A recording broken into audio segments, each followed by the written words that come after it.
There are few games that come around and have as big of an impact on the gaming industry as Dark Souls and FromSoftware has. Whilst the company has been making awesome games since the 80s, it's no question that their biggest success has been the Souls series of games that started with Demon's Souls in 2009. A sleeper hit for the PlayStation 3 that was acclaimed for its unique online components, interesting world, and challenging gameplay. Ever since, FromSoftware has continued to evolve and experiment with the formula Demon's Souls created, with games such as Bloodborne, Sekiro, and even the upcoming Elden Ring. But what is unquestionably their most defining title is Dark Souls. After finishing the surprising hit of Demon's Souls, director Hidetaka Miyazaki wanted to make a spiritual successor that would allow for more freedom with its game design, world building, and online play. Surprisingly, Dark Souls became an even bigger hit than Demon's Souls, part of it being that it was multi-platform and not an exclusive, and has since spawned a trilogy of games that have sold over 27 million copies combined. So it's safe to say that Dark Souls was very successful, but it's also considered to be one of the greatest video games of all time. So why did this game become such a massive hit? What made the game world resonate with so many players? And does it really deserve to be put on such a high pedestal along with so many other fantastic games in the industry? With Elden Ring set to be FromSoftware's biggest game yet, in both scale and ambition, I thought I'd take a look back at the developer's most triumphant achievement to understand why this game changed not only the people who made it, but also the people who played it.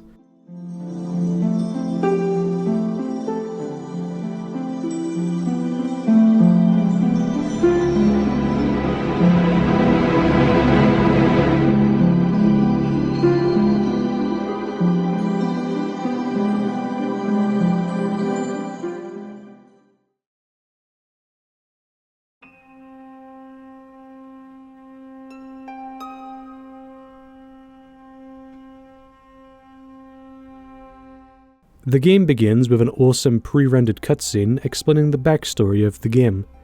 We learn that the world started with the Age of Ancients, a time when the world was in a state of just existing and nothing more. No life or death, no sadness or happiness, just a dull world that had no sense of purpose. That was until fire ignited, deep below the earth. The fire brought life to the world as well as conflict, as the narrator says. And with fire came disparity, heat and cold, life and death, and of course, light and dark. Drawn to the first flame, souls were found inside, souls of lords, and thus these souls were claimed by the likes of Nito, who obtained the soul of death, the Witch of Izalith and her daughters obtained the soul of life, Gwyn, a Lord of Sunlight, obtained the soul of light, and the final soul was the Dark Soul, obtained by the furtive Pygmy. Using the Dark Soul, Pygmy created humanity which gives soul to life. Nito, the Witch, and Gwyn used the souls to form new abilities such as lightning, disease, and firestorms. During this period of time, the world was ruled by everlasting dragons, which had scales on their bodies that worked as near impenetrable armor, and these such abilities were used to defeat the everlasting dragons and rule the world themselves. After eliminating most of their kind, the rule of the everlasting dragons on the world had ended, and thus began the Age of Fire, which, as the narrator says, will soon come to a close. But soon the flames will fade, and only dark will remain.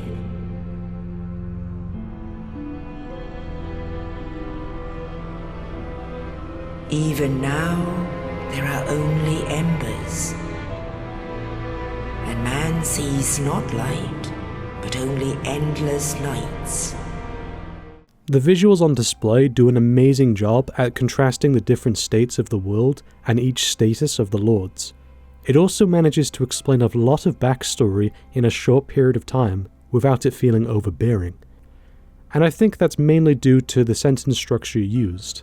Most of the sentences are simplistic descriptions of what happened during the Age of Ancients, but they imply much more, and as such are much more interesting.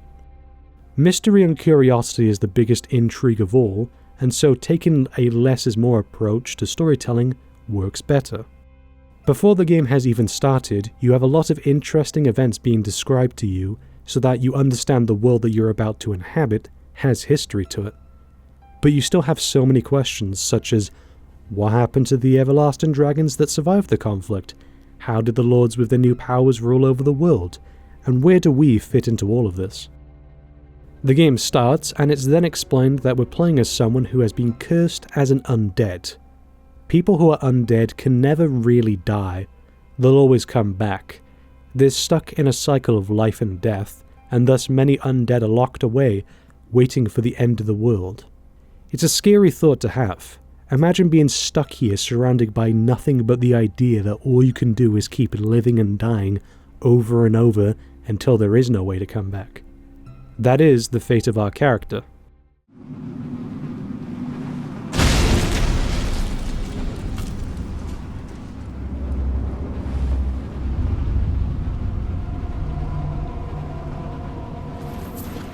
Or at least it would be if it wasn't for this knight who drops a key for you to escape. You're thankful, but also confused. Why did this individual help me escape? It's here where we start playing the game and getting familiar with the controls, such as attacks, movement, dodging, interacting with items, and such. The tutorial in this game is done in a non-intrusive way. FromSoftware left these messages behind saying what buttons do what, so if you need to get a grasp on how the game plays, you can. But this also helps with replayability of the game. Many games, good or bad, have tutorials that do a great job explaining the mechanics, but are annoying to do on repeat playthroughs. It's annoying when I've played a game 100 times and I understand the mechanics perfectly, but the game still feels the need to explain it to me again. Sometimes a game will have options to turn tutorials off, but not all the time. In Dark Souls, if you already understand how to play the game, then just don't read the messages and just skip right past them. Though, do keep an eye out for messages later on in the game. They can provide some useful information and some pretty funny humor. As you walk around the asylum, you witness other undead that will have the same fate you were supposed to have. It always feels strange looking at these people and thinking, that was going to be me. You wish you could put them out of their misery, but they're undead, so they'll just come back. There's nothing you can do to help them. Progressing further, we encounter the first bonfire. Bonfires in this game function as both checkpoints and a mini-hub location. Whenever you die, you'll be sent back to the bonfire you last rested at, but you can also use the bonfire to level up using souls. You can get souls from either killing enemies, which is the main way, finding them, or by other means which I'll talk about later. How many souls you'll get depends on what types of enemies you kill, and level ups take more souls each time. You can also choose what spells you want to equip whilst at bonfires, and you also can't use the bonfire when enemies are around. Dark Souls didn't invent this bonfire mechanic, but it certainly pioneered it. Many games since have used similar checkpoint systems. The bonfire has become a very important piece of Dark Souls iconography, mainly because of the feelings many players experience upon seeing one. As I'll soon talk about, Dark Souls is a very depressing and oppressive game, so having a location or a moment to feel any sense of safety in a game that is the complete opposite outside of that makes them stand out. Moving forward, we open this door and...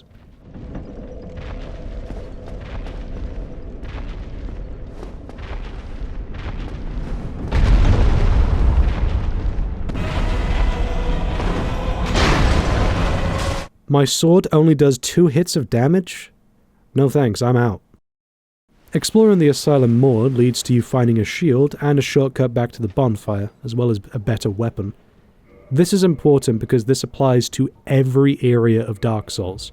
If you look for better items, then there is a higher chance of success, and if you explore the area more, then you'll find more ways to bridge gaps between certain locations, and make maneuvering around much easier on yourself. The Asylum is very linear, but it still teaches the importance of exploration, and considering every location after the Asylum is bigger and more complex, it makes sense to start off with a location that is fairly simplistic and allows the player to get the hang of how the game works. We then encounter the knight Oscar, who helped us escape, but he's clearly not in very good condition. Oh, you. You're no hollow. Thank goodness. I'm done for, I'm afraid. I'll die soon, then lose my sanity. I wish to ask something of you. You and I, we're both undead. Hear me out, will you? Regrettably, I have failed in my mission, but perhaps you can keep the torch lit. There is an old saying in my family, "Thou who art undead art chosen, and thine exodus from the undead asylum maketh pilgrimage to the land of ancient lords. When thou ringeth the bell of awakening, the fate of the undead thou shalt know." Well, now you know, and I can die with hope in my heart. Oh, one more thing. Here, take this. An Estus flask, an undead favorite. Oh, and this. Now I must bid farewell. I would hate to harm you after death. So go now, and thank you.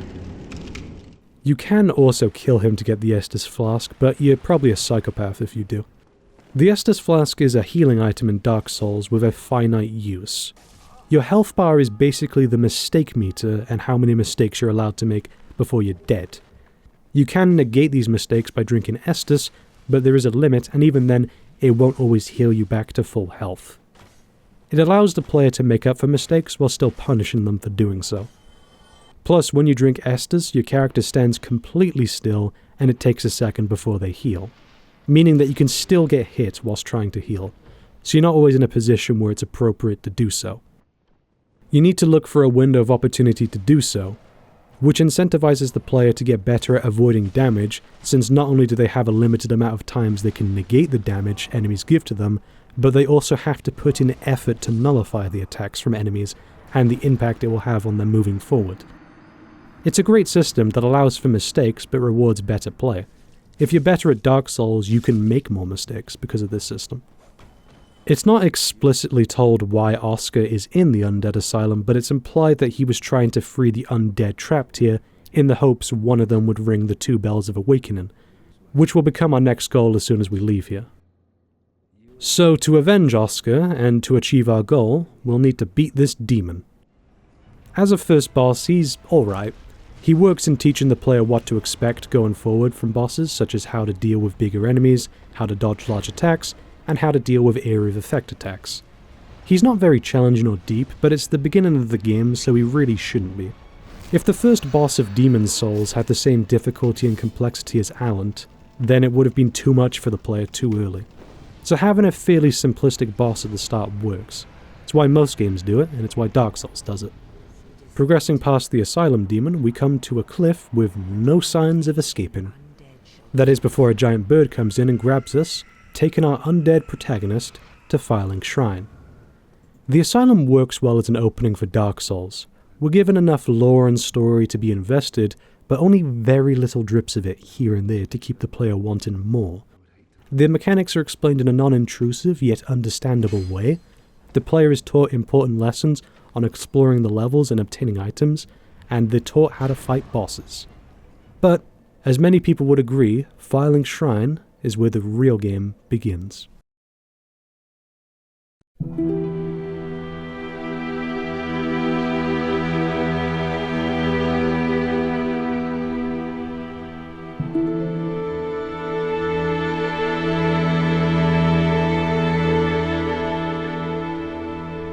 So we arrive in Filing Shrine, which acts as a sort of hub world for the game.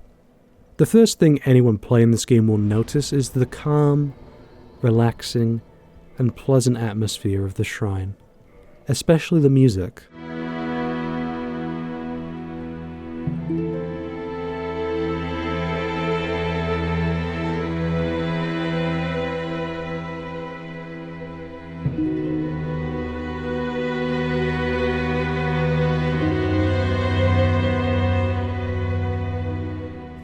Not only is it a safe location for the player, but also the characters in the world itself. Probably the first NPC you'll interact with is this one, the Crestfallen Warrior. His job is to look out for any undead that comes his way, and to try and ring the bells of awakening. And it's very obvious that he's seen a lot of undead come through the shrine in his time. Yet he thinks your journey is a lost cause, and he reluctantly helps you out. Well, what do we have here? You must be a new arrival. Let me guess, fate of the undead, right? Well, you're not the first, but there's no salvation here. You'd have done better to rot in the undead asylum. But too late now. Well, since you're here, let me help you out. There are, actually, 2 bells of awakening. One's up above in the undead church. The other is far, far below, in the ruins at the base of Blight Town. Ring them both, and something happens. Brilliant, right? Not much to go on, but I have a feeling that won't stop you. So, off you go. It is why you came, isn't it? To this accursed land of the undead? There are a few other NPCs you can interact with, such as the Firekeeper Anastasia of Astora, who can reinforce your Estus Flask. You can find Firekeeper souls throughout the game, and giving them to her will make your Estus Flask heal more of your health bar. Petrus of Thoroland introduces himself in a very nice way, giving you a copper coin to show some goodwill between the both of you. He can also teach you miracles. More goes on with the characters and more NPCs join Firelink Shrine, but I'll get on to them later. And right away, I can talk about one of the best elements of Dark Souls. The game has interconnected levels that loop back around and connect to other levels in interesting ways. And the game is very non-linear too. From the moment you reach Firelink Shrine, you can visit 10 locations in the game in whatever order you want. The shrine itself leads to 3 of them. Whilst some areas are tougher than others, you're still not immediately locked off from them. Some locations will only open up later in the game, but 10 locations is a great number to start off with.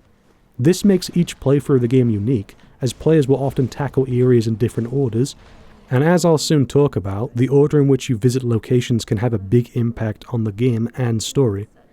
This also makes Dark Souls a very highly replayable game, as you're not forced into playing the game in the same linear way each time. You can spice things up by going about your objectives in a different order, and some builds work better for certain areas than others. Plus, it makes traversing the world very interesting, as most of the time there isn't a 100% definitive, this is where one area ends, this is where one area begins.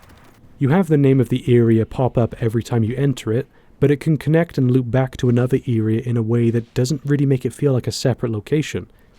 It also adds to the atmosphere of the game. Since there are really no cutoff points between locations, and you can use different places as shortcuts to get to other areas, it makes the world of Dark Souls feel connected and alive in a way that really couldn't have been achieved if the game had clear cutoff points for each level, and each location you visit. The freedom of going wherever you want makes exploring and finding new locations, items, enemies, or NPCs so rewarding. The only objective you really have at this point in the game is to ring 2 bells. You know the locations they're in, but not how to get to them. What you do in the locations, on the way, and the choices you make are all up to you. You are sometimes given hints by NPCs or messages left by the developer or other players, but other than that, you do all the work. And with the diversity of levels, enemies, bosses, items, builds, weapons, spells, and how to level up your character, the exploration never gets old or monotonous. Mostly. And what I find odd is that in FromSoftware's later games, whilst not absent of this design, it is watered down. Dark Souls 2, 3, and Bloodborne all have interconnected level design, but none do it in a way as compelling as how Dark Souls did it. Dark Souls has some of the best exploration and connected level design out of any game I've ever played, and it set a gold standard for search and discovery gameplay that few games have since matched. In terms of builds, there's a variety of options to choose from in Dark Souls. When creating your character, there are classes you can pick from to fit different playstyles. If you want to go for melee builds, then there's Warrior or Knight. If you want a mix of defense and offense, then Bandit works. If speed and agility is more your playstyle, Thief is a good option. If you want to have a bow and arrow at the start of the game and have a mix of long range and close range combat, go for Hunter. Clerics focus on miracle builds, Pyromancer gives fire-based attacks, Deprived is for players who hate themselves, and Sorcerer is easy mode. I'm not kidding, with Sorcerer you can cheese most enemies from range. Pyromancer is the class I chose and provides a bunch of different attacks that vary in length, damage, range, and effect. However, it doesn't work so well on enemies with resistance or immunity to fire damage. What is cool is that when you pick a class in Dark Souls, you aren't locked into that playstyle for the rest of the game. You can change your build and playstyle later down the road if the playstyle you have right now doesn't really work for you, and you can even mix and match elements to create unique classes and builds. For example, you don't have to pick Sorcerer to use Sorcery. You don't have to pick Pyromancer to use Pyromancy. Now that doesn't mean changing builds will be easy. Sometimes you have to invest in areas you previously didn't care about or use weapons, items or spells you're unfamiliar with, but the fact that you even have the option to adapt and change mid-playthrough not only makes the character you play as more interesting, since nothing is set in stone regarding your playstyle, and your playstyle could change, but it also makes the game super replayable again. You could pick the Knight class and by the end of the game be a Pyromancer. No playthrough of Dark Souls is predictable. Anyway, that's enough about the mechanics. Let's get on to those bells. Where to start? Well, let's try Undead Burg. Undead Burg is full of very narrow walkways, corridors, and small rooms. At this point, the game is trying to teach the player how to fight enemies in narrow encounters, which will become a useful skill later on. You can meet this fella, who you can purchase items from. He gives off a very uneasy feeling in both his voice and appearance, but he's helpful, so I won't judge. Well now, you seem to have your wits about you, hmm? Then you are a welcome customer. I trade for souls. Everything's for sale. Most of the enemies in this area are pretty easy to deal with, apart from this guy.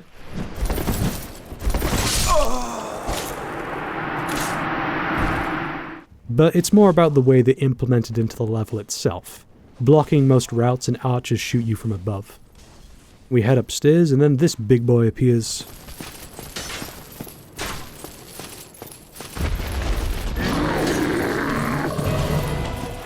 The Taurus demon is harder than the Asylum demon, mainly because you fight him in a much more narrow area, and there's also archers who will shoot you during the boss if you don't take them out. You can use the height to perform a drop attack and deal a good chunk of damage, but don't stay up there for too long. He will follow you. He isn't that much harder than the Asylum demon though, but the surprise of him jumping out of nowhere and the environment do make an entertaining enough fight.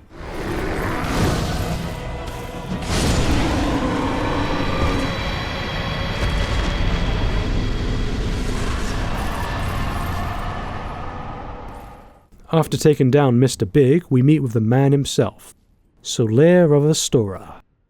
Solaire has become an iconic character in Dark Souls from his memorable visual design and his upbeat and friendly personality. I am Solaire of Astora, an adherent of the Lord of Sunlight. Now that I am undead, I have come to this great land, the birthplace of Lord Gwyn, to seek my very own son. You find that strange? Well, you should. No need to hide your reaction. I get that look all the time.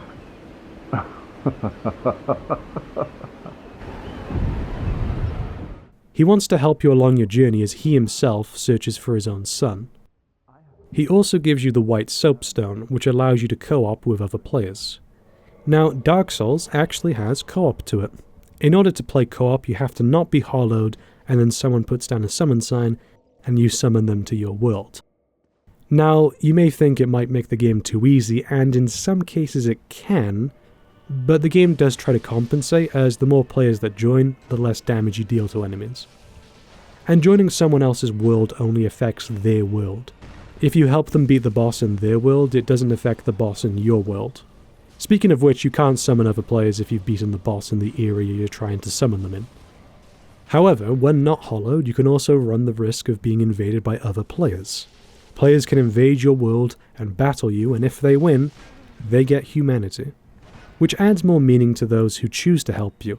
They could have easily invaded you and it would have probably benefited them more than the co-op, but they still chose to help you anyway. Not all invaders in Dark Souls want to kill you though. There are some invaders who actually are benevolent and will drop items for you and don't want to battle, which is cool. Also, when around bonfires, you can often see phantoms of other players. The online mechanic adds a lot to Dark Souls as it reminds the player that they're not alone and why doing all this hard work in a depressing world is worth it. There's other people going through the same struggles in the game, just like in life itself. Miyazaki said that the online element of Dark Souls was inspired by a personal life experience of driving up snowy roads as cars would begin to slip down the incline because of the snow. Though some people came to help and push the cars up the snow, and he was thankful, but he was unable to give his appreciation to them, and he wondered what happened to those who helped and what happened to their lives after they went separate ways. Dark Souls' co-op is designed in the same way. Whenever you beat the boss with the other players or disconnect, you're not really able to show appreciation towards them, and even if you do, you'll be wondering what happened to the other players or if you even see them ever again. The moment you spend with these players is very ephemeral, yet personal, and it makes the interactions between them very meaningful because of that. It's another reason Dark Souls became so big, because of the interesting ways in which it brings players together. Unfortunately, whilst the PvP in this game can be fun at times, it isn't very well implemented. Most of the levels in the game don't really work well with PvP encounters. And another issue that every Souls game has is that years down the line, pretty much the only PvP players you'll be encountering are those that use insanely over-the-top builds that aren't fun to fight most of the time. Usually within the first couple weeks or a couple months of a Souls game's release, it isn't too bad, since everyone is still playing the game and experimenting with what builds work and what don't. However, years down the line, the only players you'll be encountering are those that know the game inside and out, and thus have developed builds that are stupidly overpowered to fight against other players, which for the average player who picks up this game the first time isn't going to be much fun. Moving down to the lower Undead Berg, it contains dogs. Lots of dogs. And also these fast guys who can parry you and deal a lot of damage. But you can do the same thing and punish them for being so annoying. The melee combat of Dark Souls may seem uninteresting at first, but there's actually a fair bit to it. Each weapon has 2 different moves with light attacks and heavy attacks. Some may even change a bit depending on if you're two-handing the weapon or one-handing the weapon. Some weapons are really fast and do less damage, but there's other weapons that have long wind-ups and huge recovery times, but they make up for it in the damage they deal. Heavy attacks are very helpful for stunning enemies and doing a lot of damage, but you have to commit to the attack, which can lead to you taking damage if you attempt the attack at the wrong time, since you can't animation cancel in this game. Light attacks don't have the same level of commitment, so it's easier to bail out if you realize an attack won't work. But with less risk comes less reward. But you can carry 2 weapons at once, meaning that you can switch between 2 different movesets of weapons to adapt to different situations. Even the way you avoid damage is interesting in Dark Souls. There's 3 different ways to avoid taking damage: block, dodge, and parry. People who go hardcore with dodge builds usually don't carry shields or much armor with them, because they don't need it. The more you carry in Dark Souls, the slower your dodging is. You can go from fast rolling, which is quick and spammable, to mid rolling, which is slower and can't be spammed as much, and doesn't cover as much distance, to fat rolling, where your dodge is slow and doesn't really do much. So if you're going to focus on dodging as your main way to avoid damage, then carrying less will allow it to be a more viable option. When you dodge in Dark Souls, your character is temporarily invulnerable to any and all damage during the animation. So if you're good at timing, then you can phase through attacks and completely avoid any damage. Plus, it's good for repositioning on enemies. Block builds consist of using the best shields in the game to block damage coming from the direction the player is facing. Weight often isn't an issue of block builds, since they don't focus on dodging or movement as much, and thus fat rolling in exchange for a shield that blocks all physical damage from the front is a worthy exchange. Parrying requires the player to use a shield, or their fists, and press the parry button at the correct time before an attack, and if done correctly, it will stagger the enemy. You can also use this as a chance to riposte, which will deal critical damage to the enemy. Not all enemies in the game have this feature, but most of them do, So usually the viable option is to get a really powerful weapon and upgrade it so it deals massive damage, and then you riposte. Now once again, you're never locked into using only one of these playstyles, and you can even mix and match elements from all of them, but it just makes Dark Souls more interesting in terms of how you combat enemies. So yes, Dark Souls' melee combat has plenty of depth and variety with the weapons you choose and the different ways you can avoid and deal damage. Continuing through the lower of Undead Burg, we find Griggs, who is a sorcerer. If you save him, then he'll return to Filing Shrine and can teach you sorcery as a thanks for saving him. Afterwards, we encounter the Copper Demon, and right off the bat, this boss isn't very well designed. First of all, the demon will immediately start gunning for the player before they've even made it through the fog wall. The player should at least have a chance to get their bearings before being pummeled to death. Second off, the dogs from outside are incorporated into this boss in a very annoying way. They constantly block your movement and stagger you, making it really easy for the demon to kill you. It also doesn't help that the fighting arena is very narrow, so avoiding the attacks of these 3 enemies at once is very difficult, especially since some of the demon's attacks can instantly kill the player or cripple their health bar. The demon himself isn't that bad in terms of a boss. His attacks do a fair amount of damage, but they're all fairly easy to dodge and not that much interesting. I would improve the fight by removing the dogs, making the arena just a bit wider, and giving the demon more interesting attacks, because pretty much all of them behave the same way and have the same way to get around them. I shouldn't be dying because of bad game design. I should be dying because I made a mistake. When I'm being punished for the game having bad game design, it doesn't lead to an interesting challenge, since I'm having to fight with the design in order to beat the boss. I think the dogs were added to make up for the boss's lackluster moveset, but then just make a better moveset for the boss. There's plenty of bosses that have fun moves to counter and get around, so it's not as if they can't be done, or FromSoftware doesn't know how to do that type of design. The interesting thing about both bosses for this area is that they actually become common enemies later in the game. Anyway, Undead Burg is a fairly good starting area for the game otherwise. It teaches the player how to deal with enemies in cramped environments, and has decent exploration. Plus, seeing all the houses and streets makes you wonder what this place was like for the people who lived here. Not too far away is a female merchant who gives off a similar creepy vibe that the male merchant does, but you can get useful items from her. You still have your senses about you. Then why won't you buy some of my moss? I need your souls.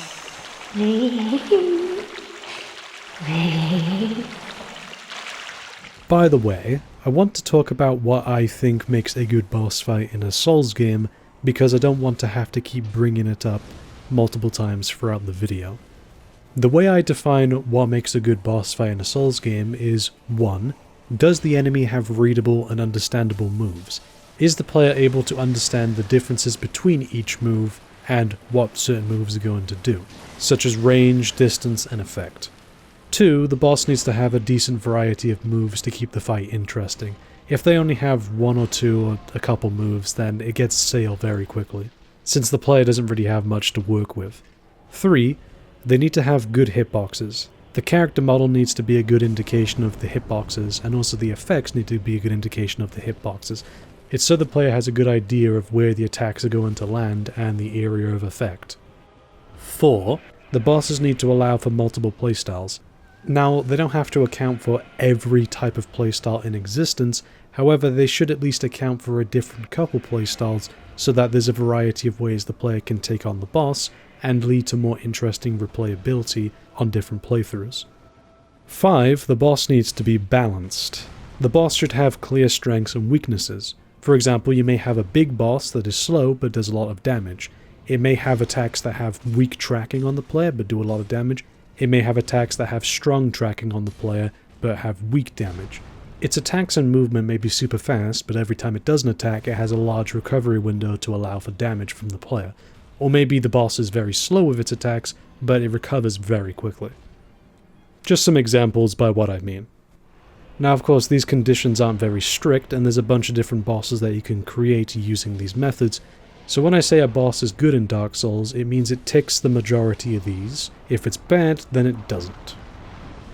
Anyway, just outside of the Copper Demon is the Depths, and it's here where you can meet Laurentius of the Great Swamp.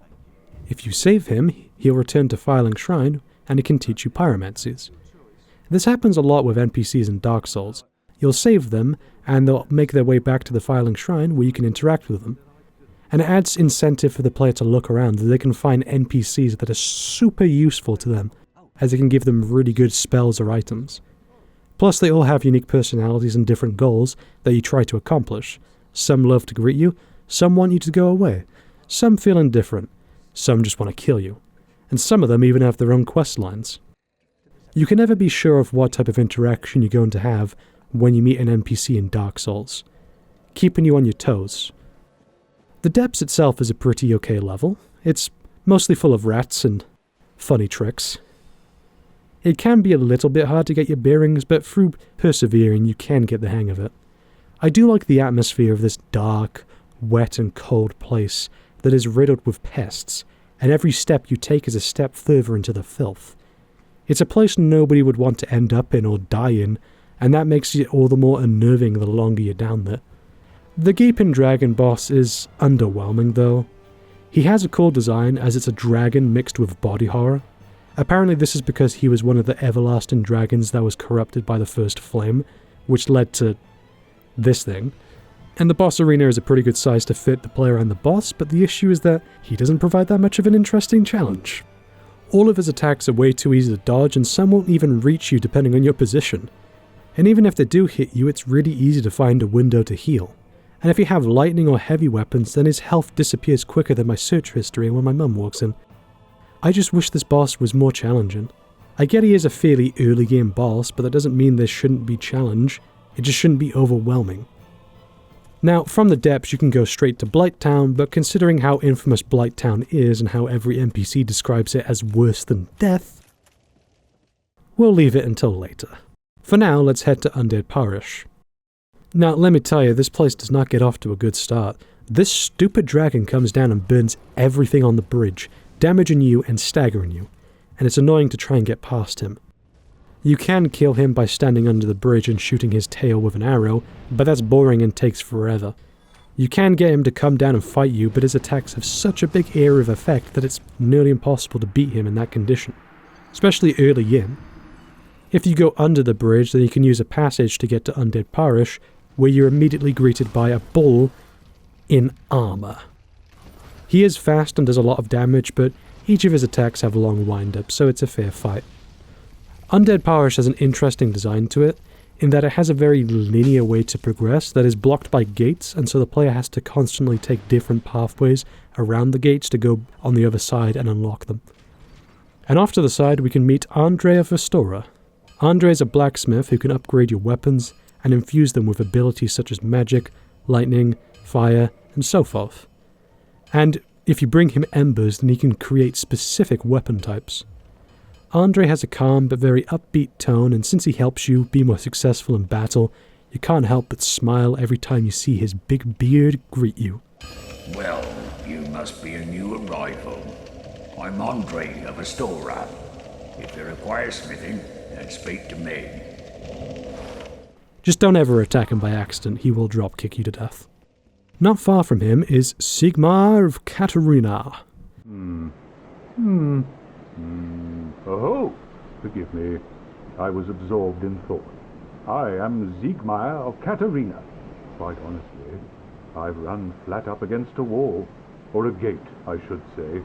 The thing just won't budge, no matter how long I wait. And oh, have I waited. So here I sit, in quite a pickle, weighing my options, so to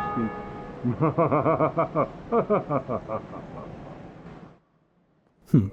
This man has a very funny voice, which, as we will later find out, contrasts his very sad storyline. You can also find Knight Lodrek of Karim holed up in a cell.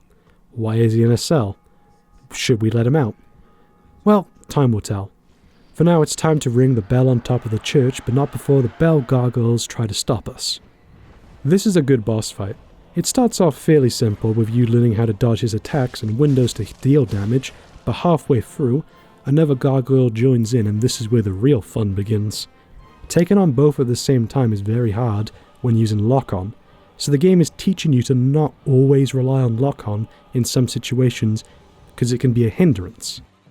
Whilst not a particularly difficult boss, it does do a good job at teaching the player an important lesson during battles, and the area and situation is fairly memorable.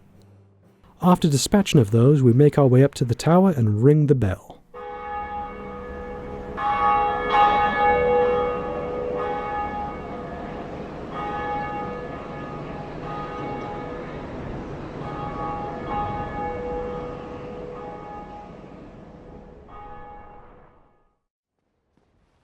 Who on earth are you? Nice T-pose. Oswald of Karim absolves you of sins you can commit throughout the game. Let's say you anger an NPC you didn't mean to anger, for example. You can go to Oswald and atone for your sins, undoing those effects. It's a nice way to have a reset button in the game that still punishes the player for making those mistakes to begin with. Anyway, now we can go to Blighttown. This place is infamous in Dark Souls for being an absolute pain in the butt. But to be honest, I don't find it that hard or annoying. About the only thing annoying about it is these small sections where you need to stay balanced, but otherwise nothing is unmanageable. Even the poisonous swamp isn't too bad. Continuing up this branch will take you through a big tree and eventually down to Ash Lake, where you fight this giant Hydra. Not that interesting of a mini-boss, you just block his attacks, smash him a little bit, and that's it. Ash Lake, though, is easily the most atmospheric location in the game. If you look behind you when you come down, you can see the tree leading back to Blighttown and the rest of the world. But when you look around, you can see countless trees everywhere, and other worlds that you never get to see. What are those other worlds like? Plus, the music here gives off a very oppressive atmosphere that makes this place unwelcoming.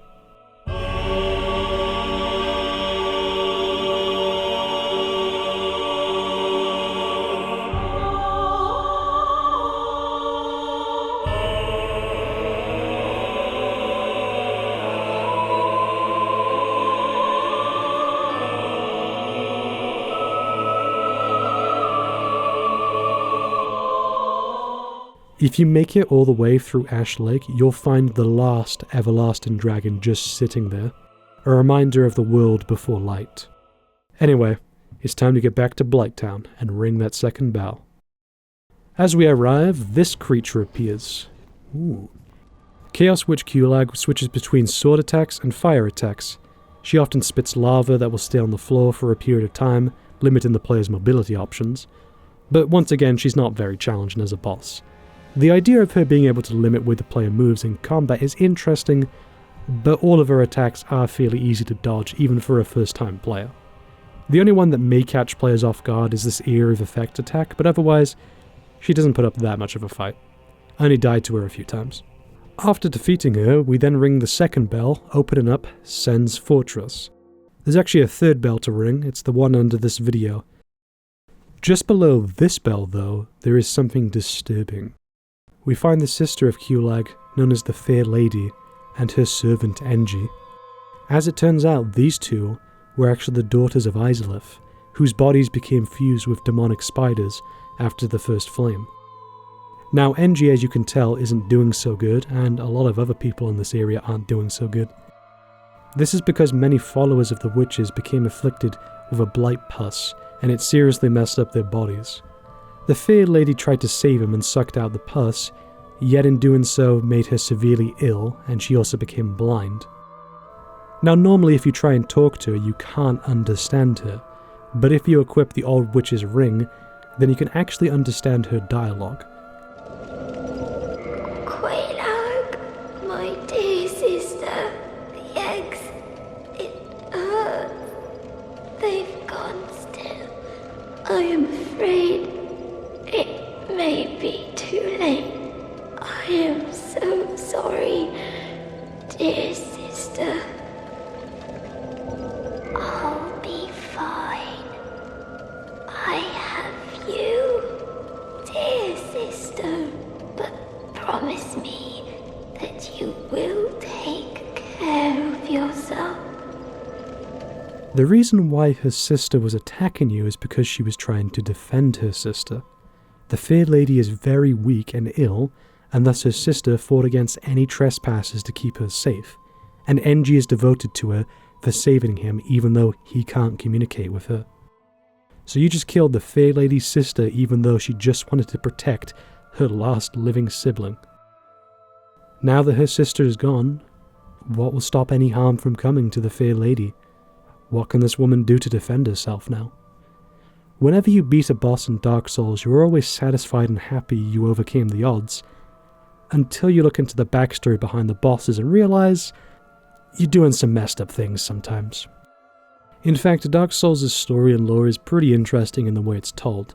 The game very rarely uses direct or linear forms of storytelling such as cutscenes or exposition. Most of the story and backstory in this game comes from item descriptions, certain lines of dialogue, or even just the area itself with its visual and environmental storytelling. It makes exploring Dark Souls' world really interesting because in order to figure out the backstory behind this world, you have to look at the fine details and piece things together. And even then, the lore itself is really good lore and it's really interesting, if dark and depressing at times. It's why there's such a big lore community surrounding Dark Souls, not only because the lore itself is interesting, but the way people figure it out is very interesting as well. Piecing together certain descriptions of items or piecing together certain lines of dialogue to come to certain conclusions about characters, their fate, and their journeys. It's interesting stuff and I always love reading more about it and learning more about the world of Dark Souls. Progressing further, we reach the Demon Ruins, and yes, that's a very appropriate name considering it looks like a level straight out of a Doom game. There's a path leading down the ruins, but it's blocked by lava, so currently our only way to go is through the fog wall and meet this guy. Ah, well he seems harmless, so we'll leave him be. Ooh, an item. Okay, that wasn't a good idea, now was it? Ceaseless Discharge has a bunch of issues with it. The setting and area is quite nice, but the mechanics of the boss are not very well designed. First of all, his hitboxes are, questionable. And he has this one attack where he breathes fire, and how am I supposed to counter that? It's a shame because without these two elements, he would be a pretty okay boss. Otherwise, it's kind of annoying because I'm constantly getting killed even though the character model is nowhere close to me. Through trial and error, you can get a good idea of the boss's hitbox, but I shouldn't have to do that. A boss's character model and attack should be a good visual representation of the rough size of the hitbox. I should not have to play guessing games with hitboxes. Either reduce the hitbox to more accurately represent the character model, or make the character model bigger to more accurately represent the hitbox. There is actually a way you can cheese this boss, however you can only do it on your first attempt. Anyway, we kill him and he falls into the lava below, as it clears us a safe path. For the time being, we'll come back to the Demon Ruins, since most of the area doesn't open up until later into the game. So, why did Ceaseless Discharge attack us after picking up a skirt? Well, it's because that corpse and skirt belongs to his sister. Throughout the game you hear about the Witch of Islif and her daughters, but she also had a son. However, the son was badly scarred from the lava. The witch tried using a Lord Soul to fix him, but it ended up creating an abomination. And so he was left in the Demon Ruins with nothing but his sister's presence to comfort him, which is why he starts attacking you when you take her skirt. Dark Souls really is dark. Before going to Sen's Fortress, let's first travel through the Darkroot Forest.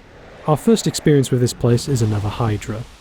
This one's kind of annoying though, because if you get too close to him then you fall into the depths of the river. You can see the cutoff line, but it's hard to keep track of in the middle of battle. Plus, if you go a little bit too far away or get knocked back a little bit too much, he'll change to spitting hot facts at you, which is almost an instant kill. Anyway, continuing up the ladder, we find these guys in the forest who immediately try to kill you. They all have different attacks and fighting styles, and thus can prove a challenge when combined together. On their own, they're pretty easy to deal with though. In Darkroot Garden, it can be hard to get your bearings since everything looks the same, but if you stay towards the edge of the forest, it helps give an idea of where to go. So then we come to this gate, and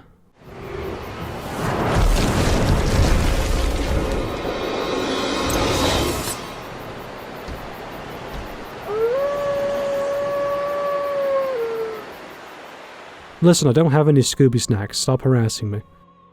Sif is a fairly balanced boss. His attacks are easy to avoid, and if you position yourself correctly, they may even miss you, but they do a lot of damage. Some will even instantly kill you.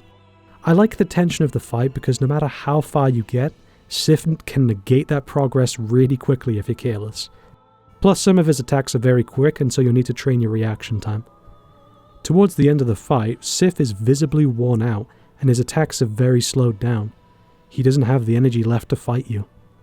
It's not a super challenging boss, but the fear of losing everything so quickly keeps you on your toes the entire way through.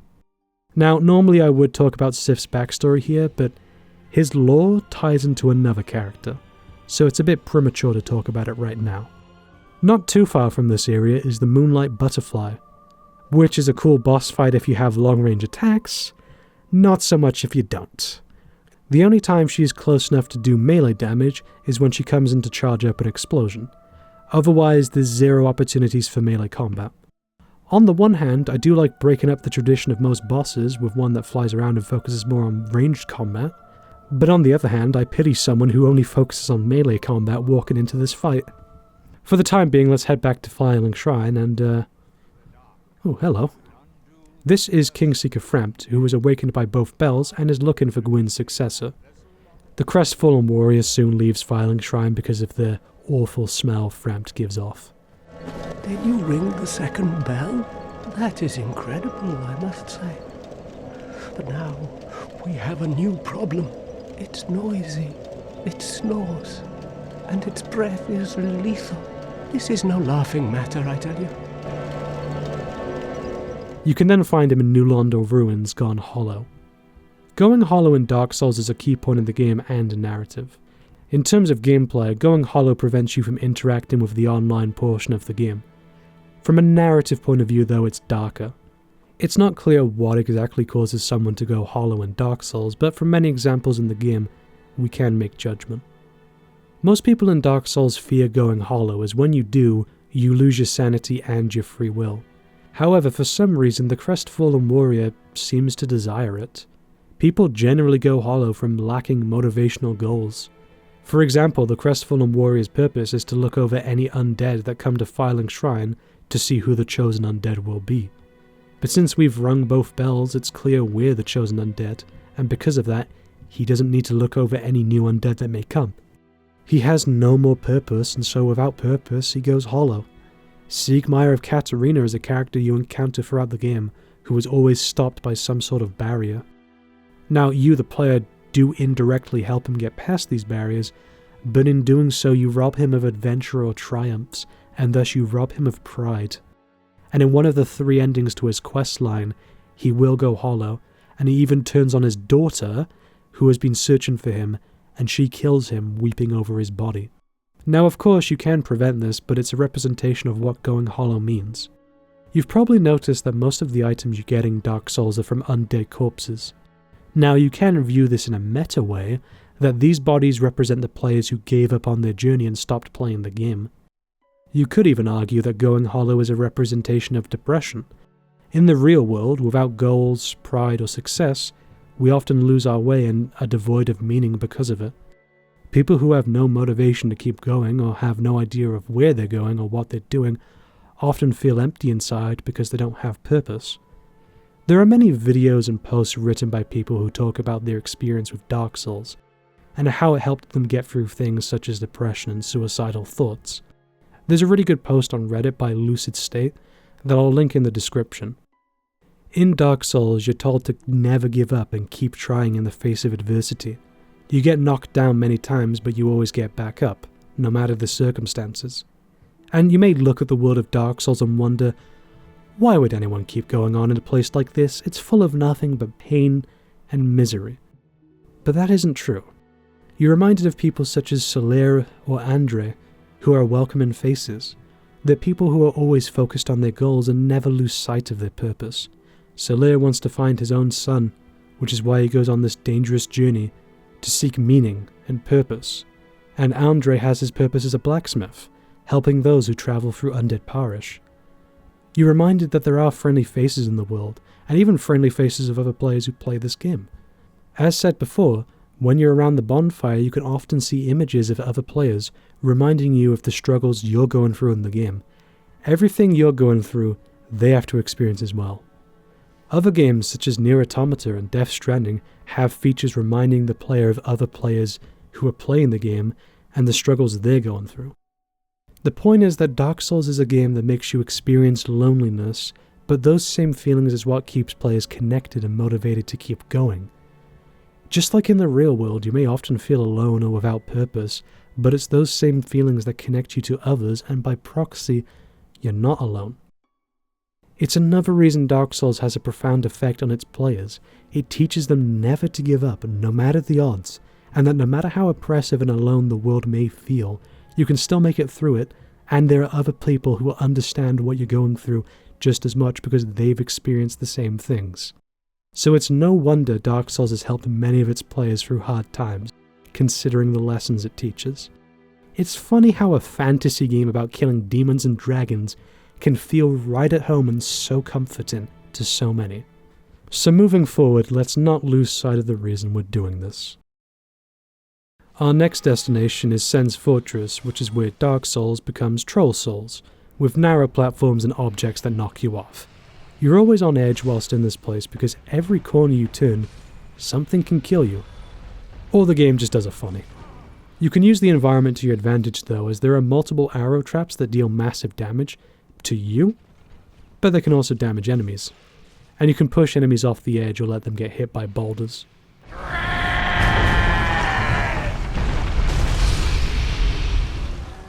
Eventually you reach the top and encounter these two silly billies who will keep throwing bombs at you. We then come to the Iron Golem boss fight. Apparently this thing was created using the soul of an everlasting dragon. His attacks do a lot of damage, but they are super easy to dodge. In fact, I wouldn't be surprised if most players beat him first try. I like the design, and if you damage him enough you can cause him to fall, which is cool, but otherwise there's not much to this boss. His theme is pretty good though.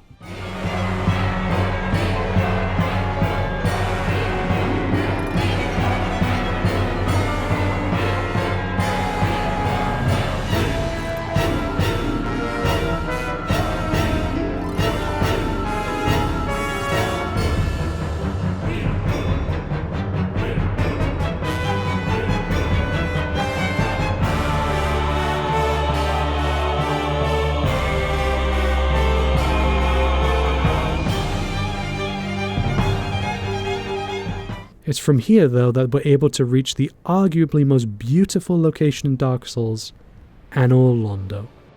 The sunny orange tone of Anor Londo is more friendly than any other location in the game, apart from Firelink Shrine. The first thing you'll encounter are these massive knights that deal a lot of damage, but they're slow and maneuverable. Eventually you'll come to a bonfire with a firekeeper. It's nice to see a friendly face every once in a while. Continuing further leads to this gargoyle, but the path is blocked, meaning we have to do some Dark Souls parkour and use the cathedral on the other side to get around. Which leads to us fighting these sorcerers all over the cathedral, even in the rafters. Anyway, it allows us to lower the bridge and move into the main area of Anor Londo, except the door's locked. Could try knocking. So once again we have to go around and deal with archers and black knights all the way. Anor Londo is one of the most fun areas in the game because of its visuals, but also because it's fairly easy to navigate and thus the challenge is left to the enemies and how you deal with them. And just like every other area in the game, you can unlock shortcuts and even use another blacksmith to help you. There's even alternate routes to take to get to your objective. Which leads to one of the greatest boss fights of all time, Ornstein and Smaug.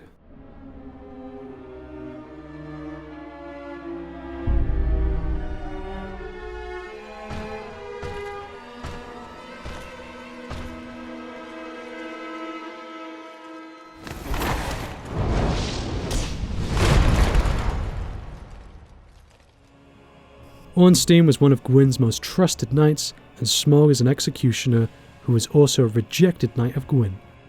So right away you know these guys mean business. The lessons you learn from the Bell Gargoyle fight play into this one. Both have completely unique and separate movesets and attack patterns. Smaug is a hard-hitting AoE focused enemy who often charges and uses brute force against you.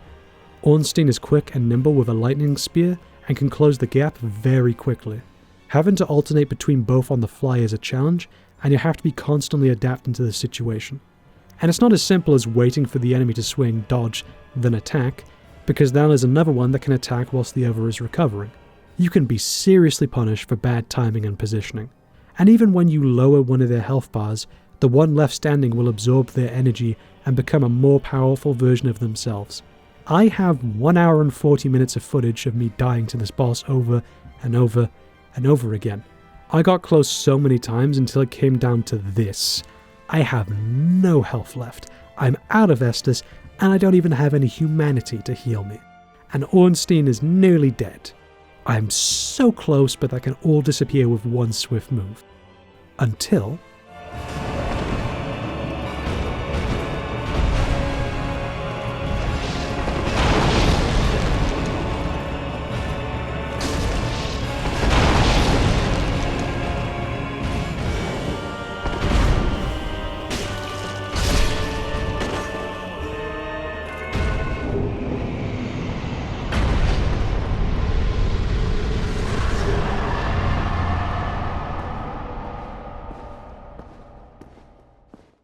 There are very few times I have felt this accomplished in a video game. Dark Souls is satisfying because it can be a very challenging game at times. The harder the climb, the more satisfying when you reach the top. The harder the boss, the more satisfying when you beat it. I've seen some people over the years say that Dark Souls should have easy options or difficulty options, but that would go against a big part of the game's enjoyment. First of all, it would rob the game's oppressive and hopeless atmosphere, and second, it would rob you of the accomplishments you experience. Nobody would feel anything if Ornstein and Smough were easy to beat. It's because they're hard that it feels good to overcome. Plus, it adds to the story. If Gwyn's knights are this hard to beat, what chance do I stand at defeating Gwyn himself? It's supposed to make the player feel weak, yet not powerless. Same with other characters that we'll get into later. If Ornstein and Smough were easy to beat, you would have no reason to fear Gwyn's power. Dark Souls' difficulty adds to the atmosphere, makes the gameplay more interesting and engaging, and it makes the player feel the gravity of the story and the world they're inhabiting. It's essential to the game. You can't just add an easy mode to Dark Souls. And even if you don't want to make philosophical arguments as to why Dark Souls shouldn't have an easy mode, you can make logistical arguments as to why, such as how it would affect the online portion of the game, the level design and how players find items, and in some cases it would even change the story. If you were to include an easy mode in Dark Souls, you'd have to change how the online co-op and invasions work. Now you might say, well, let's design the game in a way so that only people playing on easy mode can co-op and invade with other players playing on easy mode. However, at that point you're separating the player base of the online component. So now the easy mode is having a negative effect on portions of the game. And also, the enemies in Dark Souls aren't the only difficult thing about the game. The level design and environments you visit also have their own level of difficulty to them. What about Blight Town? What would you do about the poisonous lake? Would you provide more moss clumps? Would you make the poison build up slower? What about the enemy placements? Would you put less enemies in Anor Londo to make getting through the location easier? What about the archers in Anor Londo? You can't just lower the damage, you have to lower the stagger amount. Also, on the easier difficulty, you'd want players to be able to find locations and items easier. Are you going to change the environments to make it easy to find these items? Are you going to put more signs to it? At that point, you're going to ruin the exploration of the game, because it's basically hand-holding you on where to go. People have used the accessibility argument, and I do agree that games should have accessibility options, and even the Souls games could do with some. For example, you could add colorblind options, you could add options that make it easier for people who don't have good eyesight to play, maybe options to make the text more visible, stuff like that. However, difficulty options should not be in the same category as accessibility options. They're two separate things. One of them impacts the design of the game in a major way, the other doesn't. Most games work with difficulty options, but Dark Souls doesn't, mainly because the way most games change difficulty is with number values. Now, some go the extra mile and add more enemies and different encounters depending on the difficulty, but most don't go to that amount of effort. Now, changing the number values in Dark Souls would have little to no effect on the game's difficulty unless you went with extreme number values, and that would just be ridiculous. Things such as exploration, NPC interaction, and discovering items wouldn't change with numbers. So from both a philosophical and logistical point of view, an easy mode in Dark Souls just wouldn't work. Anyway, we progress forward and meet Guinevere. Try holding with both hands, don't mind if I do. O chosen undead, I am Guinevere, daughter of Lord Gwyn and Queen of Sunlight. Since the day Father his form did obscureth, I have awaited thee. I bequeath the Lord vessel to thee,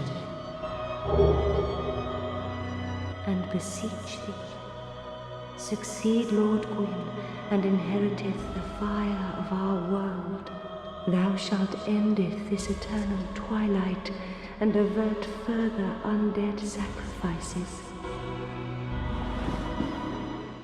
You may have noticed that outside of the boss fights, there aren't that many times in Dark Souls where music plays. The only 4 locations it plays in is Firelink Shrine, the Daughters of Chaos, Guinevere's Chamber, and Ash Lake. Mainly to set the tone, but also because of the history and the story that these places tell. Guinevere gives you the Lord Vessel, which will open the door to Kiln of the First Flame, but you need to acquire all of the Lord Souls in order to do so. And unfortunately, this is where Dark Souls dips in quality.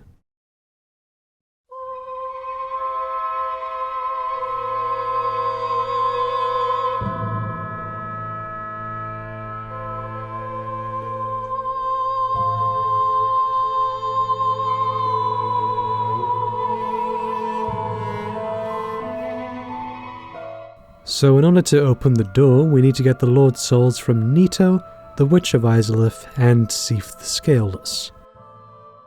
Let's tackle Seath first. You find him by travelling through the Duke's archives, and right off the bat, I don't like this area. It's very linear and doesn't have much exploration, which is odd for a late game location. And also, due to the narrow gaps, you can easily get stuck on enemies whilst in here. So it's kind of annoying.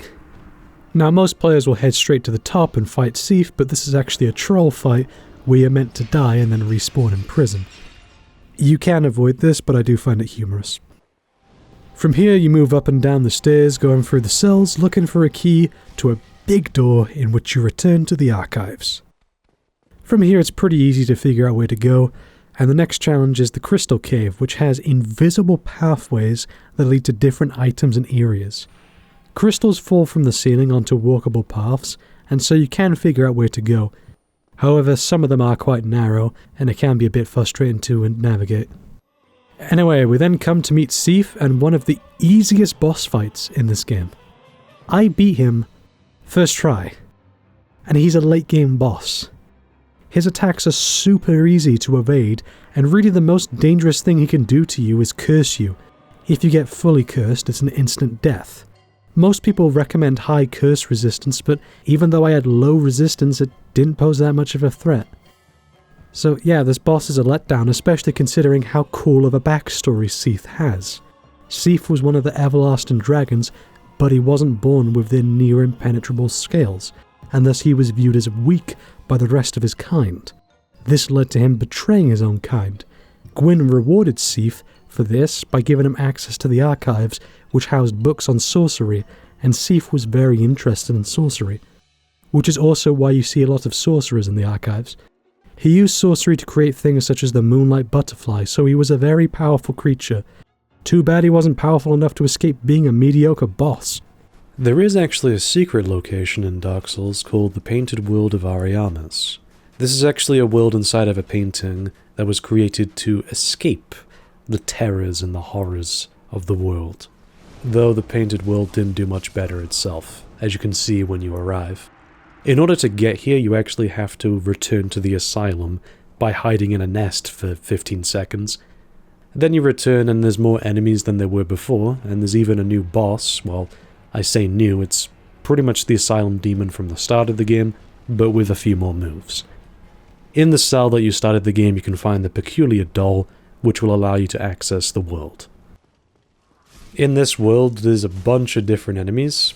There's the usual undead, but there's also enemies that have fire attacks and enemies that fly around and poison you and kill you. Yeah, it's a bloodbath if you don't know what you're doing here. At the end of this place, though, you can find crossbreed Priscilla, and as her name implies, she's half dragon, half human. Now, she doesn't actually immediately fight you unless you attack her. She recognizes that you don't belong in this world, and so she gives you the opportunity to leave if you stepped into this place by accident. Though if you choose to attack her, then a boss fight with her will happen. But it's nice that the game gives you the option to avoid conflict for once. Next, let's head to the Witch of Asylum. First, let's take care of two bosses in our way. Demon Fire Sage is just the Asylum demon and the Stray demon, but a little bit harder. I don't know why they reused the same boss twice, but this one has fire, so it's different, I guess. The Centipede demon is a much more interesting boss. It attacks you using centipedes on its body, which have a good amount of range and area of attack, but you can disable some of his attacks by cutting the centipedes off his body, though they will attack you on their own. This area is also covered in lava, so your maneuverability is limited. It's a fairly easy boss, but it's unique enough to be interesting. Also, a nice detail is that after beating him, you get the orange charred ring, which reduces lava damage. This ring was given to Ceaseless Discharge by his mother to reduce the pain of his scars, but since the centipede has it, that means that Ceaseless Discharge lost the ring at some point and was in constant, agonizing pain. This guy's story just gets worse by the minute. Progressing further, we reach Lost Islif, and it isn't good. Not only is it extremely linear, with very little exploration, but it doesn't even have any interesting obstacles or enemies to deal with. The only interesting part of this area is how it can conclude Soleil's storyline. If you progress into Lost Islif this way, you'll later find Soleil with a maggot on his head controlling him.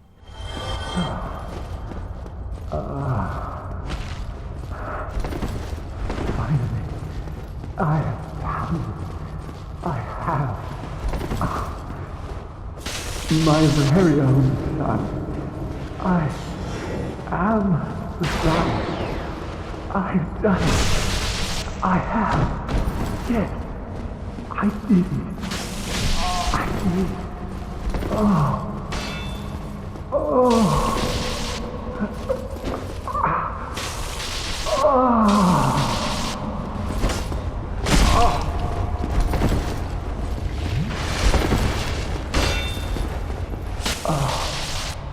It's over. My son is setting. It's dark. So dark. Soleil was so desperate to find his own son that it became his downfall.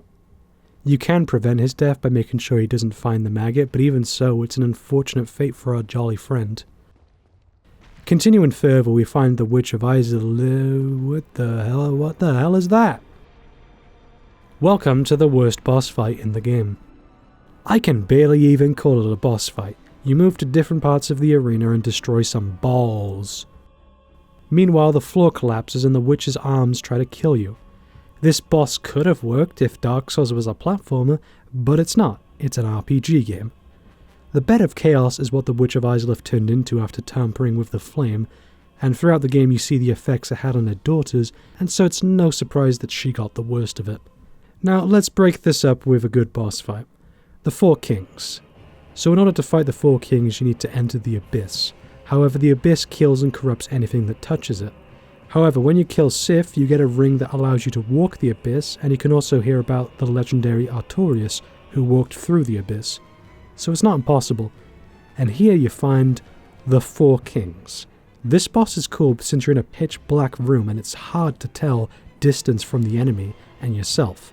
And you also have to face up to 4 of them at once, putting on the pressure for you to kill each of them as quickly as possible so you have to deal with less of them, and their attacks are big and do a lot of damage. Easily one of the best bosses in the game because of the mechanics and location in which you fight them. After that, we need to get Nito's soul from the catacombs. The catacombs are designed in a way so it's hard to tell where you're going or just get any sense of direction, so it's a pain to navigate, especially since these bony guys constantly stagger and block you.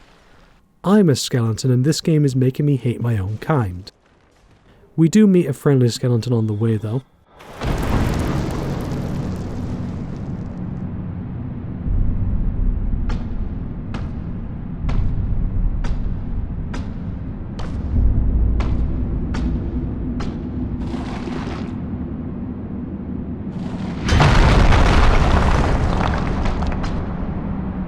Be gone with you.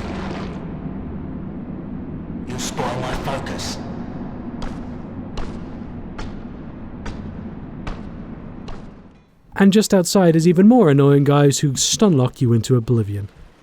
Luckily, you only have to deal with these guys for a little bit before you get to the next boss, Pinwheel.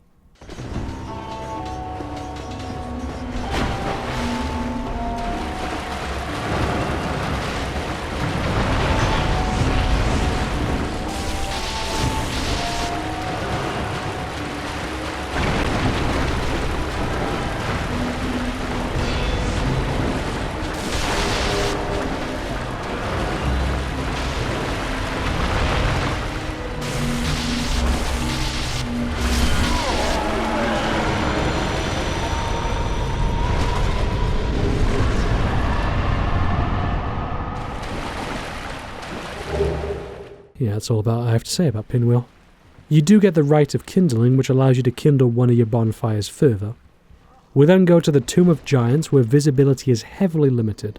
You can alleviate this by using a lantern or putting a maggot on your head.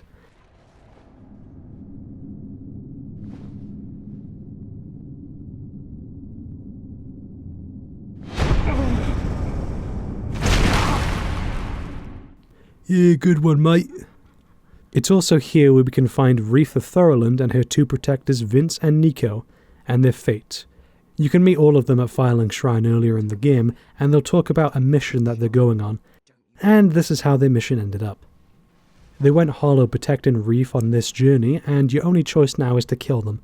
After doing so, you can tell Petrus what happened, and it will continue his storyline. Moving further, we reach Gravelord Nito, and it's another mediocre boss. His attacks will seldom hit you, and it will mostly damage the surrounding enemies instead. As long as you have decent poise to prevent staggering, then this boss is no issue. And it's a shame, because Nito is described as being the first of the dead, implying that he's the first being to experience death in the Dark Souls universe, and you hear about how powerful his abilities were, but then you fight him in a dimly lit cave where a child would have more chance of damaging you. Why are the boss fights after the Lord Vessels so bad? And the areas in which you visit are nowhere near as interesting or as well designed as the ones you visit before the Lord Vessel. I've heard some people say the rest of the game after the Lord Vessel is terrible, and I don't entirely agree with that, but I can understand where people are coming from. I don't think the rest of the game is terrible, I've played terrible games, but there is a very noticeable dip in quality. From the Undead Asylum to the Chamber of the Princess, Dark Souls is an excellent game with interesting levels, builds, bosses, NPCs, and enemies, but the rest of the game after the Chamber of the Princess has little to none of the things that made the game so engaging up to this point. Was this portion of the game rushed? Did FromSoftware run out of time? What happened? I don't know. Now, before we wrap things up with Gwyn, there's one more boss we need to talk about. Dark Son Gwyndolin, who is actually Gwyn's son. You find him in a secret passage hidden behind a Gwyn statue, and you anger him by entering the room since it disrespects his father, though you can also enter a covenant with him. The covenant involves protecting other players from invaders. Gwyndolin himself is not that difficult of a boss. You mostly just go and hide around the pillars whenever he does projectile-based attacks and run up to him and then deal damage. His attacks do a lot of damage, and you do need to be quick when attacking him, as he will soon disappear and head further down the infinite hallway. But otherwise he's fairly easy. One thing you may have noticed is that even though Gwyndolin is a male, he has a very feminine appearance and voice. This is actually because he was raised as a female due to his strong connection to the moon. I'm not sure why that's a thing, but it is.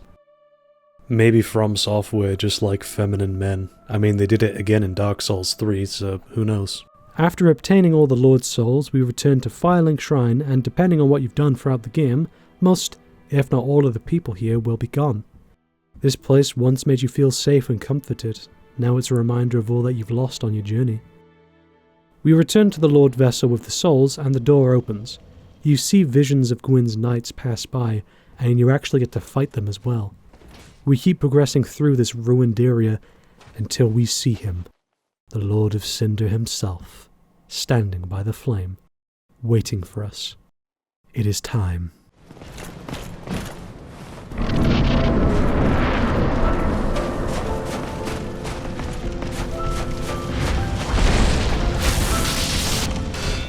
Gwyn is one of the greatest boss fights of all time. He doesn't have a huge list of moves, but the speed of them and the way he can quickly transition between them leads to a very challenging and intense experience that very few games offer. He can kill you very quickly if you're careless. He can stagger you, leaving you open for an attack, or even grab you and deliver a punishing blow. If you move too far away, he will also close the gap very quickly. One of the most fun ways to fight Gwyn is with parrying, learning the timings of his attacks and when to parry it. It also happens to be the most effective way to fight Gwyn. But probably the coolest part of this boss fight is the soundtrack. Take a listen.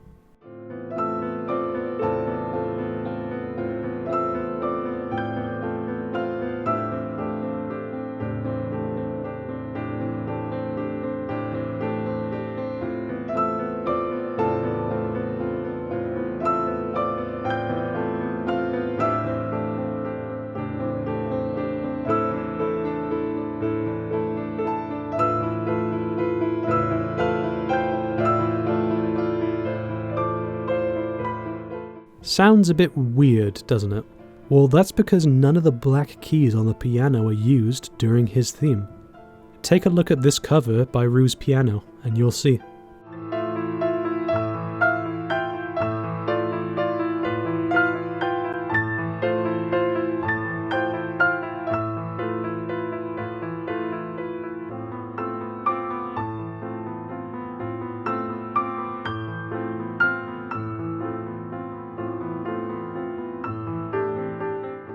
Now, why is that? It's because the first flame started to fade and Gwyn feared the Age of Dark.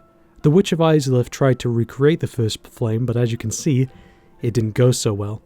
So Gwyn decided to link the flame and prolong the fire even though it caused many of its servants to die. Thus the piano in his theme only uses light keys and not dark keys. It's to represent Gwyn's fear of the dark.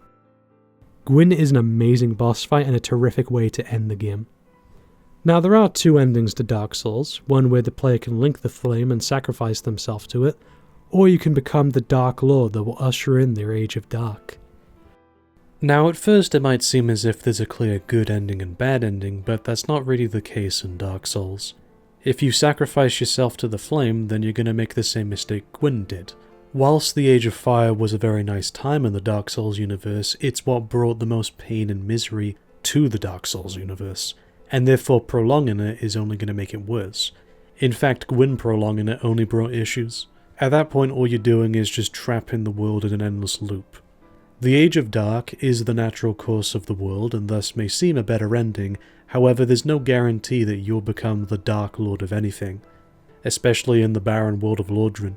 Who's to say that you'll have any sort of power or rule over anything? There are questions to consider when picking either ending, and thus it makes it more interesting than just, this is the good path, this is the bad path. After doing this, you restart the game in New Game Plus with all your gear and level ups present. However, each New Game Plus also increases the difficulty of enemies in exchange for more souls, thus balancing itself out. It adds a lot of replayability to the game, as Dark Souls will stay a challenging game for a long time, even after finishing it. But this isn't the last piece of content for Dark Souls.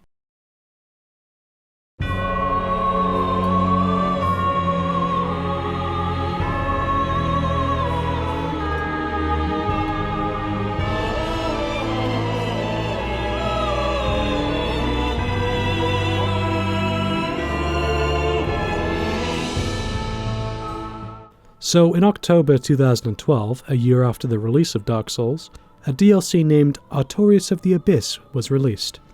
According to Miyazaki, this was originally going to be a part of the game, but it was scrapped. What's also funny is that you don't access the DLC the way you would in most games. In most games you would either access it from the main menu, or from a point in the game. But with Artorias of the Abyss, the DLC actually has a few more steps in order to access it. And what's even funnier is that FromSoftware didn't put out any sort of guide for the longest time on how to access the DLC. They just left players to figure it out. Obviously nowadays everyone knows how to access it, and if you don't, there's a bunch of guides on how to. But I do find it funny that some people were paying for something that they didn't even know how to use. The first thing you do is fight this golden golem in Darkroot Bazin, which frees the Dusk of Osiel. Then you go back to the Duke's Archives for a pendant, and then you go back to where she was, and then you get taken to the DLC area. The first thing you do is fight the Sanctuary Guardian in Sanctuary Garden. It's a pretty good boss. He has a bunch of attacks that take a little bit to get used to in terms of dodging and finding windows to attack. He has a good mix of AoE and precise attacks as well as range and up-close attacks. Plus he flies every once in a while to break up the pace. Most strategies against him are viable, but he can be a challenge to put down. It's a good start to the DLC. Afterwards you head into the Royal Wood. The Royal Wood is actually Darkroot Garden, but around 200 to 300 years in the past, which means time travel does exist in Dark Souls. Even Solaire near the beginning of the game points out that time doesn't always work correctly, or at least linearly, in this universe. We are amidst strange beings in a strange land. The flow of time itself is convoluted, with heroes centuries old phasing in and out. The very fabric wavers, and relations shift and obscure. Anyway, the level design is similar to Darkroot Garden, though there are more paths up and down, and more holes in the floor to fall through. Though the atmosphere is very different because of the lighting. The tone is a bit more somber than dark. Along the way, you can meet Chester, who was dragged into the past the same way you were. Both of you are strangers in a time that you don't belong in. And a little bit past that is the legendary Knight Artorias.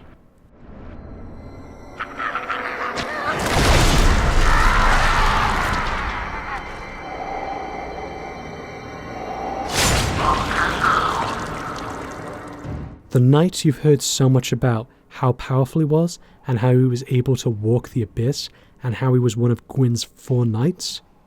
This guy. As you can see though, he has been corrupted by the abyss, making him weaker. Though that's not saying much because Artorias is a fairly hard boss. How hard? Well, with Ornstein and Smough, I had 1 hour and 40 minutes of footage of me losing to the boss. With Artorias, 2 hours and 15 minutes. Artorias doesn't have any long-ranged attacks, but he doesn't need them. He's so fast he leaves little room for error and can close the gap very quickly, and his attacks will either be a 1-hit or 2-hit kill for most players. It's proof that only giving a boss one weapon doesn't mean a lack of variety immediately. Artorias uses his sword in a bunch of different ways that will keep the player on their toes, and he has different variations of combos that the player will need to adapt to or think about before attacking. He's a great boss, challenging yet understandable and readable. He's also a big reference to Guts from Berserk. The armor he wears and his broken hand are examples. I mean, in the introduction cutscene and on the promotional art for the DLC and Prepare to Die edition, he does the famous Guts pose. Miyazaki has said before that Berserk was a big influence for Dark Souls, and there are a lot of references to it in the game. By the way, whoever owns the rights to the Berserk video games, hire FromSoftware to make a Berserk video game, please. Just do it. Anyway, this is where I should talk about Sif and Artorias' backstories. So as said, Artorias was one of Gwyn's 4 knights, and after fighting him, you can definitely see why Gwyn chose him due to his skills and powers. Now when you defeat Sif, you actually get the ring that allowed Artorias to walk the abyss. But why does Sif have it? Well, Sif was actually Artorias' companion those centuries ago. However, OCL came under attack from the abyss, and whilst Artorias and Sif tried to fight back against it, they were unsuccessful. Artorias sacrificed himself in order to save Sif, and in doing so became corrupted by the abyss. Which means that when you're fighting Artorias, you're fighting him whilst he's in a weakened state. How powerful was he before the abyss corrupted him? There's actually some cut dialogue from Artorias speaking about his corruption. Wherever thou art, stay away. Soon, I will be consumed by them, by the dark, the spread of the abyss. It must be stopped.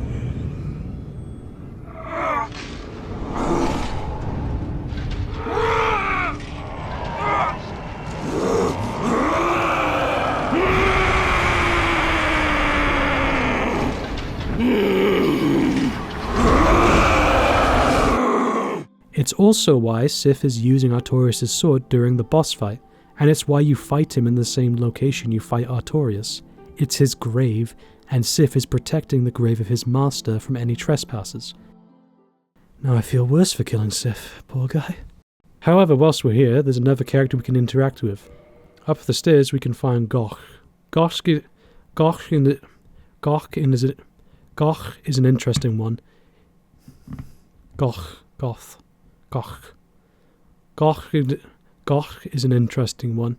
He was also one of the 4 Knights of Gwyn who was blinded and imprisoned in this tower. Though that didn't stop him from keeping his spirit up. Whilst in the tower he made carvings that gave him some enlightenment, which is why he never went hollow despite his conditions. Talking to him will reveal things about his backstory and also Artorias. He can also shoot a dragon out of the sky despite being blind, showing how much of a badass he is. And if you were to go to where he shot the dragon, you get to fight Black Dragon Calamite, a very challenging boss even if you use weapons he's weak to. Pretty much all of his attacks are area of effect based, which means the player will need to be constantly dodging or blocking. Repositioning is very important in this fight. It's challenging and unique from any other boss in the DLC and the game as a whole. Now that we're done in real world, let's move on. Oseal Township isn't too interesting in terms of level design. It's pretty linear, doesn't have much deviation from the path. Plus you have these annoying guys who throw dark magic at you, and you'll need all but the silver pendant going forward, which belong to Artorias. We then do come to Chasm of the Abyss, which is similar to Tomb of the Giants in that you don't have a great deal of visibility, and there are these things, which are humanity phantoms. They don't have any attack animations, but deal damage just by simply touching you, so you need to stay away. Moving forward, we come to another fog gate, and we meet Manus.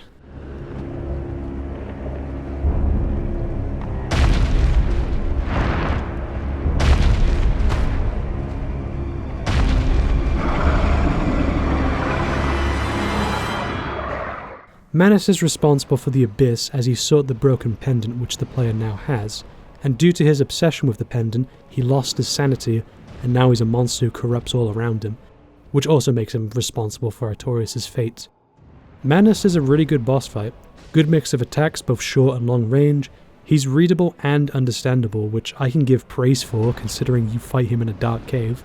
He has multiple phases to keep things interesting, and he even uses dark magic.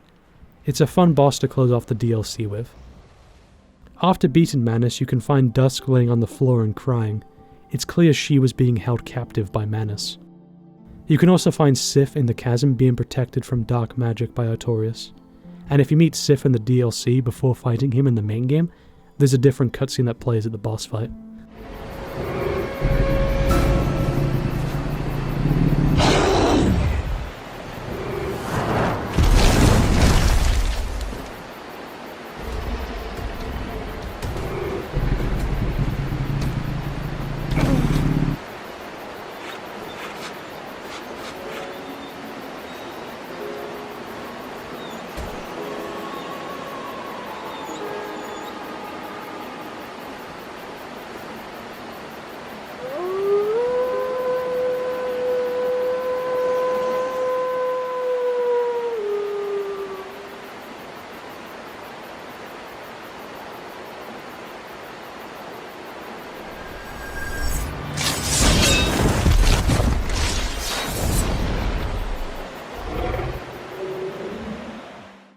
Artorias of the Abyss is one of my favourite pieces of DLC content for a video game. It adds 4 new bosses to fight, all of which are challenging and interesting. It adds more lore to characters such as Sif, and there's a lot of characters to interact with that I haven't even talked about. To be honest, there's a lot of things in this game that I forgot to mention or just didn't talk about, and I'm definitely going to get people in the comments saying, why didn't you talk about this or why didn't you talk about that? My only response to that is Dark Souls has so much content to it that every time you play it you feel like you're only scratching the surface, because you are. There's so many hidden quest lines, NPCs, items and pieces of lore and different combinations of things that can happen that even if I did 10 playthroughs of this game, I'm still going to miss a lot. But that's what makes me want to keep coming back to this game. Not only is there an insane amount of content and replayability, but it's all interesting and fun content to play around with. The game was worth the $60 it was when it came out at release, and Artorias of the Abyss was worth its asking price as well. And what is cool is that the remastered version of the game already includes the DLC for free. It's no question that you get your money's worth when you play Dark Souls.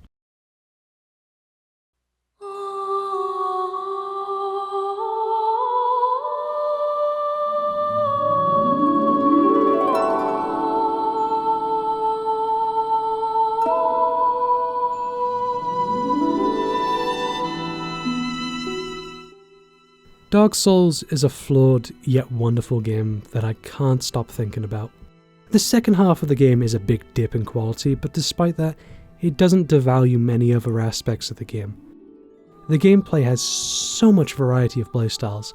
The areas are each unique and memorable in terms of design, progression, challenge, and just visual style. The story and characters is told in a very indirect way, which makes the player want to explore the world and search for more clues on the lore and backstory to such an interesting world. The soundtrack is not only really well composed, but it doesn't appear often in the game, and that makes when it does appear more memorable and adds more punch to the bosses. It has a fantastic DLC that expands upon the game in a lot of great ways, and it's also a game that can help you find meaning in your own life and give you the motivation to keep on going. I think the fact that this game can have such a profound effect on those who play it is a wonderful thing. Despite being a challenging game set in a depressing world, Dark Souls is oddly comforting because of its themes and systems which allow the player to control their own fate, and also understand why finding meaning in your life is important. Whilst Demon's Souls released first and is a classic in its own right, Dark Souls is what made FromSoftware who they are today. FromSoftware have rightfully earned their success, and it's no wonder why people such as myself are so excited for their upcoming Elden Ring. Thank you FromSoftware for such an amazing experience.